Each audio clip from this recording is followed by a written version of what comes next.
So hello everyone, welcome once again to Matri Satsang of Sri Anandamayi Ma, special holiday edition from Lake Tahoe, California, where we've been having a wonderful holiday stuck with COVID.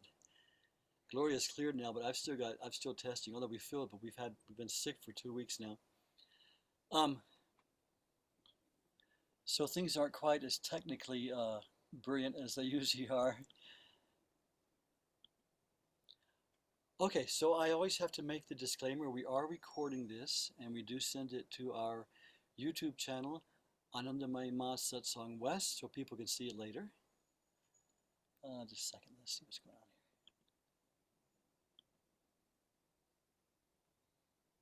on here. Okay. So we meet with the idea, I wonder why we had this one thing pinned on the screen.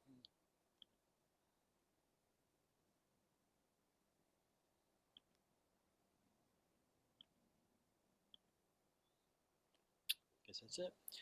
We meet with the idea of invoking the presence of Anandamayi Ma and learning more about her life, her teachings, what she asks of us, what she suggests for a successful spiritual life. And we learn to hone our ability to tune into Ma, because Ma is an ever-present resource. I'm going to go ahead and just put it on gallery. Ma is an ever-present resource of spiritual blessings, and she is, as we've said many times, and she said many times, she is the revelation of our true inner self, our divine nature, our Atma. And Ma was unveiled spiritual reality. And she's, even though she left her body in 1982, she is still very much a living force, a living entity we can relate to. And when we remember Ma, when we go through the day and suddenly we just remember Ma, our whole being is uplifted. She connects us, reconnects us back to the greater reality of our true self outside of our small mind with this little stale thoughts, the greater reality of divinity around us as nature and people and everything. And her whole message was one of total unity, bringing everyone together, experiencing everything as divine. So when we remember her, we automatically step into the greater unity of life, which is the goal of spiritual life, to realize that we're all one and one with divinity already. So Ma is not just a teacher, she's the embodiment of that. So when we remember her and think of her and read about her, we wake up in wonderful ways, which is the whole idea. So we'll have readings today, we'll have some Kirtan, and we'll remember Ma. So as I always say, we are all here by Ma's grace, because she said we can't even think of her unless she first thinks of us. That is a very profound statement. That she has thought of us first and given us her grace. We all have her grace, or we wouldn't be here. We wouldn't even have any interest in her. But the fact that she's called us and awakened her consciousness within us shows that we have her grace. So the other reason we started this satsang is so we can have community together. All of us who have been touched by Ma, all of us who are being led by Ma, can meet together and talk together and discuss things and together figure out better ways to follow Ma, which is the way we're doing this satsang. So to start with introductions, for those who are here for the first time or who are watching the video for the first time, my name is Mangalananda, and I received Diksha from Anandamayi Ma in 1973 at her ashram in Vrindavan, and I traveled with her in 73 and 74. Excuse me, that's the COVID speaking. And have been living in her lineage ever since with some of her great disciples. I was given the name Matri Prasad by Ma, and many, many years later, when I was initiated into Gayatri Mantra, Swami Bhaskarnanda gave me the name Mangalananda. And this is my wife, Gloria. Jai Ma, so happy to be here. Thank you all for coming. It's a joy that we can share stuff together as we walk our own way toward Ma.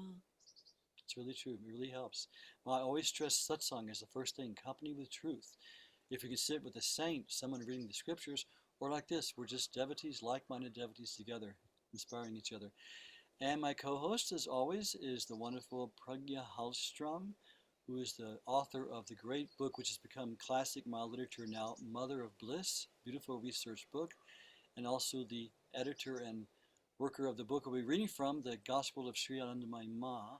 So we say, and also the president of our board of Sri Anandamayi Ma Ashram and Temple, which I'm also a board member of. So will you introduce yourself and say hello, Pragya? I think you're still muted. So, Sadi, Jai Ma, good to see you all today.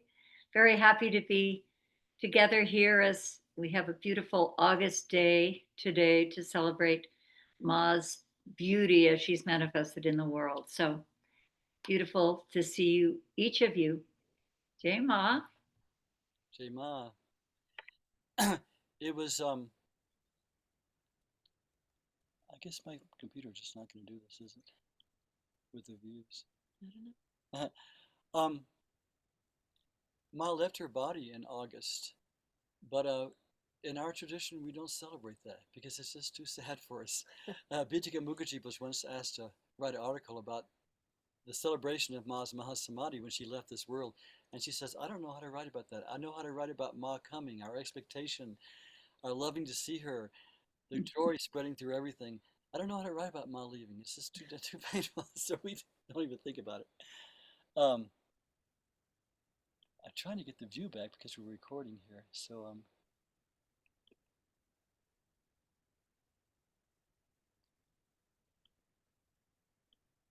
okay, it doesn't seem to ever flick to me. You know, I have to look at the. Excuse me 1 second. I have to look and see to make sure it doesn't on my video settings. Mangalanandaji, it does say the meeting is being recorded. Yeah, I'm recording, but why it never flips to the speaker? It just stays on somebody besides speaker. So that's strange. Okay, that's the way it is. I'll just keep it on gallery then. I think it's recording from this computer.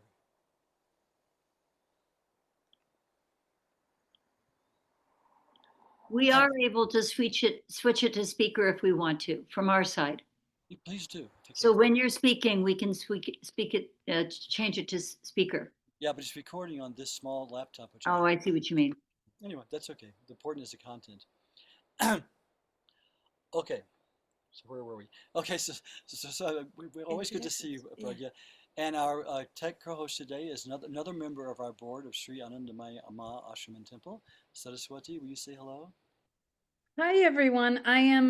I don't have my video on right now because of all we have what 27 people that have shown up, and my internet is a little sad having to handle all these people. So if you don't mind, I'll keep my video off to help my computer catch up with everything. So why don't you explain how we're going to do the introduction and just go forward? Yes, so I will call on your name. Please unmute and please tell us your name and where you're from. And we will have sharing later in the program, so you can tell us a little bit more about maybe why you came or any other questions you have. So for now, we'll start with Katya. Jai Ma, dear ones. Very happy to be here with you. I'm Katya from Portugal, Madeira Island. Jai Ma. Jai Ma, Katya. Jai Ma, Katya. Jai Ma, wonderful Katya. And then we'll go to Adam. Jai Ma, holy beings, Adam in beautiful Hanover, New Hampshire. I very much value this time. Thank you. Very good, Adam. Thank you for joining us. Very good. And everyone, I appreciate everyone's patience with this because we love to see everyone's face and include everybody and just bring us all back together. So very good. Jai Ma, Adam. Welcome. And Arpita and Robert, I know they came out and came back in. Are you there, Arpita? Yeah, we're here. We have a little iPad. We're on vacation in North Carolina. We usually use a desktop, and so that we're just trying to, I'm holding it. I'm holding this little iPad in my hand. So yeah, so we're calling from, we're in Hendersonville, North Carolina right now. And we live in Florida. Jai Ma. Jai Ma, Jai good to Ma. see you both. Arpita Uh-huh. received Diksha from Ma, and when I was traveling with Ma, she was also there on different times. Same year, same time, Yeah, yeah. same time frame. Yeah. Jai Ma, Arpita, and Robert. And now Ashok. Please unmute, Ashokji. You have to unmute. Look, bottom left of your screen. Yeah, Jai Ma, loving greetings and pranams. It feels I am from Mumbai, and it feels so nice to be here, among the mass devotees. Though I have attended a lot of satsangas with the Indian devotees, but I have a lot of friends who are devotees of Ma and who are from foreign. But I need to convey my special thanks to Acharya Manglananda that I really wanted to attend this satsanga, and I was highly impressed by it. So thanks to all of you. Well, very happy to see you. Are you in Mumbai now? Yes, I'm right now in Mumbai, sir. So it's late at night. Thank you for staying up and joining us. Aapka swagat. Oh, hey, bhai. Namaskar, namaskar. Wonderful. Jai Ma, Ashokji. Jai Ma. Chris. Hello. I'm Chris, and I'm from Humboldt County, California. See you. Grateful to be here. See you back. Always. Jai Ma. It's good to see new faces and familiar faces too. And another familiar face, Gabrielle. Jai Ma, Gabriel, Masarian, near Seattle, Washington. And hello to everyone. Very glad to be here. Well, and we're playing one of your videos today during the second Kirtan. Thank you. Excuse my coughing. And another favorite, our dear friend Greg. Jai Ma, everybody. I am in Rio Rancho, New Mexico. Hi, Ma, Greg. Good to see you. Welcome. I can't see you, but I'm good to hear you. And Julia. Julia, your spiritual name is Shama? Is that right? Yes. Jai Ma, Shama. Jai Ma. I'm in Ontario, Canada. Glad to be here. Jai Ma. Good to see you, Jai Ma. Shama. The beautiful independent country of Canada. And we're not And and Shama also received Diksha from Ma. Another Diksha of Ma. Very good. Kathleen.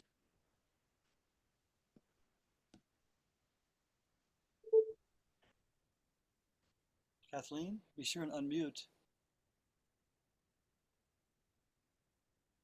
She is unmuted, but we're not hearing her. Sorry, Kathleen. Jai Ma. There you go, Jai Ma. Oh, we just heard that. Thank you. Welcome, and very happy to see you. Jai Ma. Thank you. Good to be here. Thank you. And Lonnie. Jai Ma, Lonnie. Jai Ma. I'm Lonnie from Murfreesboro, Tennessee.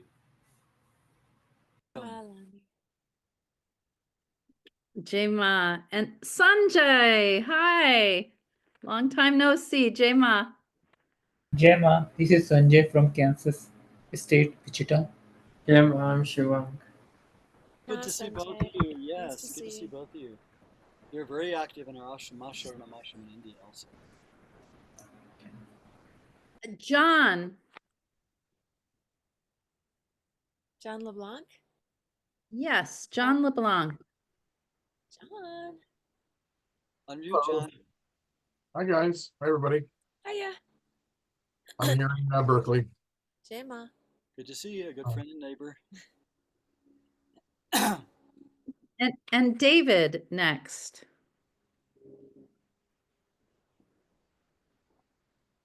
Which one? Hello. Yes. So this is David and Linda, and we're in Williamsburg, Virginia. Jai Ma, and we're grateful to to be here with you all. Very good. And we're Jema. grateful to have you. It's nice to Yes. see you guys. Thank you. Good to see you. Thank you. Did you do that or not? What it is. Chima and Michael J. Yeah. Jema. Oh, sorry. Go ahead, Michael. No, you go ahead. Jema. Michael J. from Southern Indiana. Happy to be here. Very good to see you, Michael. Welcome. Jema. And go ahead, Michael Z. Yeah, Michael from Sebastopol, California, Northern California. Jema. Jema, Michael. We're not close to you. We're in Tahoe, far away. Oh. And Helen. Jema, Helen. Helen, be sure and unmute.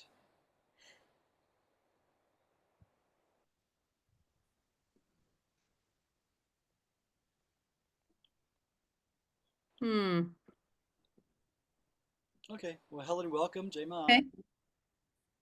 How about Stephen? Are you there, Stephen?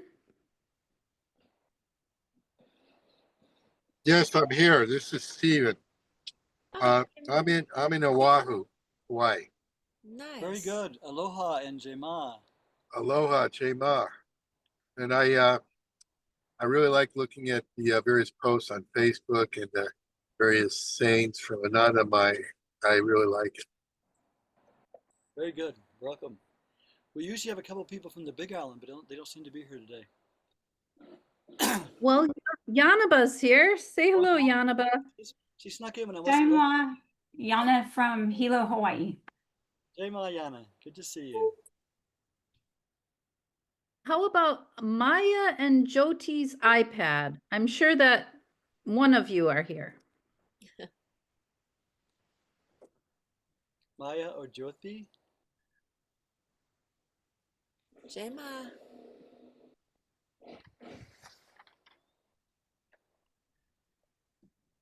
Is that everyone? Anyone not? No, we have a couple more. We can go to Gulshan. Oh. Hi, Gulshan here. Jema, everybody. Glad to be here. I'm in Rockville, Maryland, which is about 10, 15 miles north of DC. Very happy to see you, Gulshan. It's been quite a while since we saw you, since seen you. Wonderful. Gulshan was in India with us one time, one trip at Masharanam also. Very good. Jema. Jema. Carla? Jema, everyone. It's always a gift to be here with all of you. Very thrilled to be here. Thank you. Hi, my Carla. Welcome.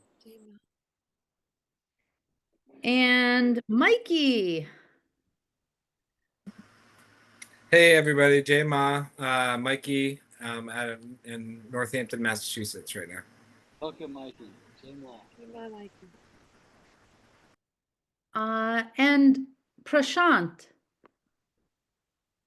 Aloha. Yeah, I'm live in Hawaii. I am interested in this meeting, and she was one of my favorite women of all India, saints of all India. Very good. We'll learn more of Ma the time. Which island are you on? I'm on Oahu. Very good. A couple people. Jema, welcome. Very good. Now, have I missed anyone? It was a little confusing there. If I've missed you, please unmute and introduce yourself. Yes, please. Very good. Okay. Mangal and Anandji, excuse me a sec. Your voice is half as loud as everyone else's voices online. So if we can get you maybe a little closer to the computer. I'll try to just really speak up too. Yeah, that's better. Okay. Okay, so first we always start, we have come to see Ma, and with Ma's words of assurance that she's here long before us. She is the Antaryami, the indweller of the heart, who sees all things and hears all things. So she's with us. So this is Ma's own words. She says, I am ever with each one of you, wherever you happen to be.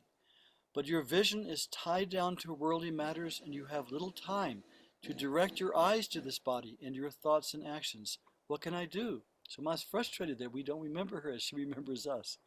So we have satsang for that reason. She continues, but know it for certain that whatever you do in thought and deed, whether you are near or in distant lands, never escapes my loving attention.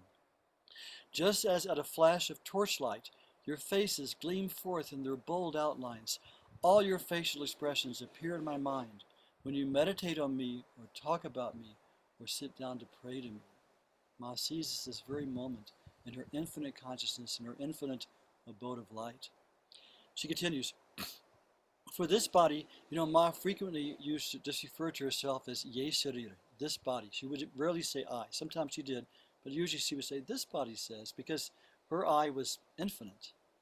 For this body, the question of accepting or declining anyone does not arise at all times and under all circumstances.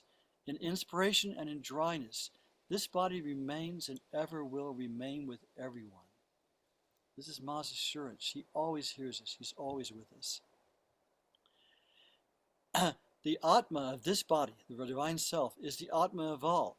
It cannot be that anyone anywhere is not Ma's very own.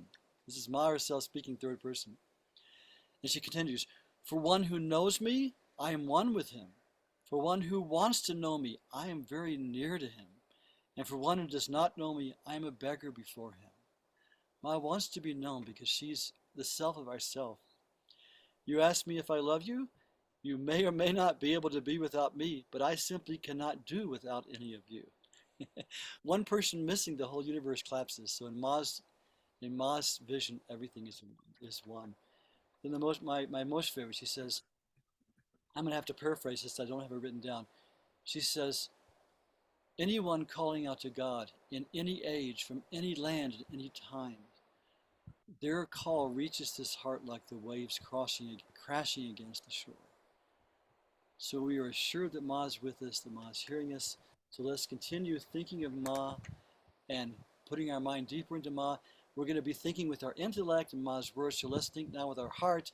And I'll ask our dear sister Katya to sing this one kirtan we usually start with, Om Ma Sharanam, which means, Oh Mother, you are our refuge, our Sharanam. Katya. Jai Ma.